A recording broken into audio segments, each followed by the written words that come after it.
I didn't want to bring it back to the dealer with the tires smoking. Hey there, welcome to Matt's Garage and Car Stories with Matt. Those of you who watch this channel regularly probably have noticed that I have pretty broad taste when it comes to cars, and I can kind of appreciate all sorts of cars, even SUVs. I'm not a big SUV fan, I've said that before, but my wife really likes them, and so that's actually kind of what triggered this story. As I was shopping for an SUV, and we had bought the Mercedes ML350 SUV to start with, and it worked out not bad, but it was having some mechanical problems, and so we decided to part ways with it and shop for a bit newer SUV.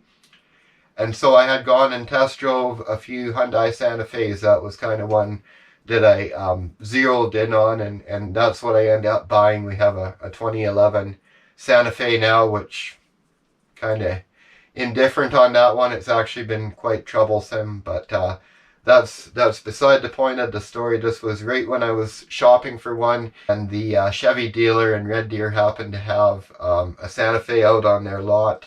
But when I stopped and looked at it closer, it wasn't really what I was after. But in the meantime, a salesman had come out and approached us, and you know, I asked them about used vehicles, but they didn't have anything in their inventory that was going to work for us. And then he's like, you know, what about new vehicles? And I'm like, yeah, what about new vehicles? Let's look at one while we're here. And you know, when the new Chevy Blazers came out, I know they got a lot of flack, and I know everybody thinks they should be more of a retro design and more off-road worthy and all that, like the Bronco. But you know, I thought they looked pretty good for what they were. They're not an off-road vehicle, but for a crossover SUV, they're a good-looking vehicle. And so I asked if I could test drive one, and you know, this was beginning of COVID, and the dealers were really slow, so they were really anxious to help anybody who came in, and also the fact that they weren't coming on test drives because of COVID. And so I got given the keys to a brand new Blazer, and he said, just have it back here in 20 minutes. And I mean, we didn't do anything abusive, but took it on a nice test drive, and really, that vehicle was very nice. And you know, I've been accused a few times of being narrow-minded and only really liking old cars and not having much experience with new cars, and so that's why I don't like them, which was somewhat true. I haven't experienced a lot of new cars, but you know, the ones that I had weren't impressing me. But I thought, you know, I should go and give some cars a chance. So this Blazer was sort of the thing that spurred it. We took that out, and I was really impressed. And I thought, wow, I got to see if other new cars drive this nice. Like this vehicle was just so smooth and handled so nice and everything, and especially for an SUV, really a comfortable vehicle. But beyond my price budget for sure, and I knew that when I went for the test drive. But the salesman was quite insistent anyway, so you know, I wasn't gonna argue with him. We went and took it out for a drive, and then we decided, well, what the heck, let's try a few more, and we headed over to the Subaru dealer, tried a brand new Forester, and within a block I was ready to make a U-turn, because that CVT transmission, there's just no way I could work with one of those. It was just awful. And then I decided, well, let's give it a shot anyways. Let's go for a decent test drive. Not often you get to experience a new car regardless. So we found an industrial area, and I mean, Subarus are somewhat known for their handling abilities. So that's what we did. We took it out and tried it on some corners, and that's where it did impress me. It handled really nicely for you know, basically a lifted station wagon. And I was ripping around corners in at 90-degree corners at like 70 kilometers an hour, you know, about 45 mile an hour, and that wasn't making the tires squeal. Like I didn't want to bring it back to the dealer with the tires smoking or a bunch of tread missing off them. But you know, I was pretty well doing an autocross in this industrial area and having a blast with this car. So you know, brought it back and you know, told the guy we weren't really into it. And then we went a different day. That was all we did that first day, and then we went out another day and headed to the Mazda dealer. I'd heard a lot of good things about the CX-5, and so I was actually interested in trying one of those, and we went and tried one of those, and it handled nice. I've heard that, and they do. They're pretty zippy little SUVs, but little.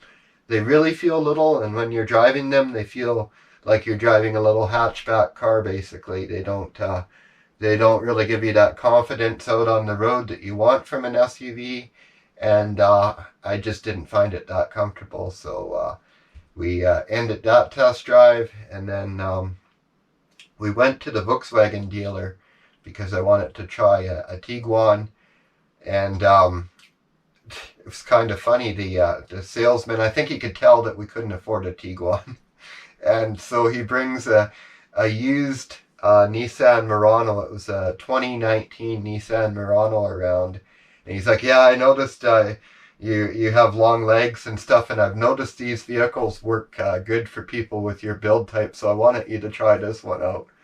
Like, whatever. Again, if somebody's gonna give me the keys to an almost new vehicle or whatever, I'm gonna try it. But in that time, the salesman actually came with us, and he had this test drive loop that we were supposed to go on. And about a block into it, I again, CVT transmission, and I said to him, I said, honestly, I know I'm not interested in this vehicle. Like a block in, I said this. I said, there's no way I could deal with this transmission. And I said, can we just go back to the dealer? And he actually made me complete the 20-minute test drive loop in this awful vehicle. Like, seriously, one of the worst driving vehicles ever. If you own a Nissan Murano, I feel sorry for you. But anyways, we did get to try a Tiguan. When we got back to the dealer, he let me try a Tiguan with had the trend line interior, I believe. That was something I really noticed with them. The cheaper interiors were quite uncomfortable, but if you got the upgraded interior, it rose the price up quite a bit, but boy, did it make a difference. And I liked the Tiguan, but didn't love it. It's not something I'd aim to own.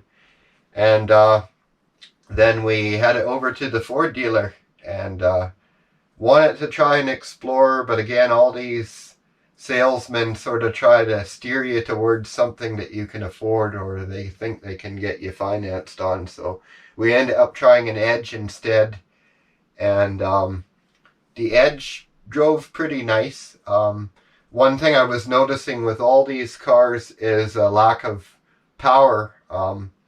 With most of them, the Blazer was a powerhouse, and it would leave my Santa Fe in the dust. But none of the other vehicles I tried would keep up with my Santa Fe. So the theory that cars are getting faster all the time wasn't proving true on this. But the Edge would have been real close to the Santa Fe for performance. I think the one we tried just had the 2.3 EcoBoost in it or whatever. And again, really silky smooth, kind of like the Blazer. Really nice to drive, but don't really like the looks of the Edge. And there was some design features on it that really annoyed me. Like when I look at a car, I probably look at things and notice things that others wouldn't. But like on Ford Edge, they have like this 2-inch lip on the bottom edge of the door that would just catch mud and silt and snow and ice and just gonna rot out in no time. And then they have these active air flaps. I think a lot of new cars have those behind the grille, and those things freeze up in the wintertime and are just a nightmare. So I wouldn't touch one of those vehicles because of that. And then all the EcoBoost problems, no thanks. but you know, it was a legit nice driving car. Um, Another one we tried was Toyota RAV4, and I'm not the biggest Toyota fan because I've just never had any luck with Toyotas, and I don't like how they drive, and they don't seem to work in our Canadian winter, so the windows all freeze up and all that kind of stuff. But my brother actually bought a Toyota RAV4 this past year. He bought a 2021, so I wanted to basically try one just for that reason. He lives a long ways away, so I couldn't get a hold of his, and I wanted to see what they drove like. So we took that out. Red Deer Toyota was super nice to us, super accommodating, and took that out, and it's like so slow. Like I went back to the dealer, and this was just the base model RAV4, and I said to the salesman, I said I couldn't own a vehicle that slow. I said it was giving me neon flashbacks, and so they actually set me up in test drive in a hybrid, which if you're looking at a RAV4, the hybrid makes a whole lot of sense because it's only a couple thousand more than the base model, and you get substantially better fuel economy, but more importantly, it has a lot more power because you combine the gas engine with the hybrid powertrain, and you know, it still wasn't a powerhouse, but really was a lot nicer vehicle to drive. I didn't find the RAV4 handled near as good as like a CX-5 or even the Edge, but not a terrible vehicle, but just very uninspiring. And then the hybrid does have a CVT, but when you add it all together with the hybrid package, that's the only way I'd own a CVT, because it's the power delivery is not so bad through that CVT with the hybrid power involved there. It felt pretty good, and it didn't jerk or anything like other CVTs I've experienced.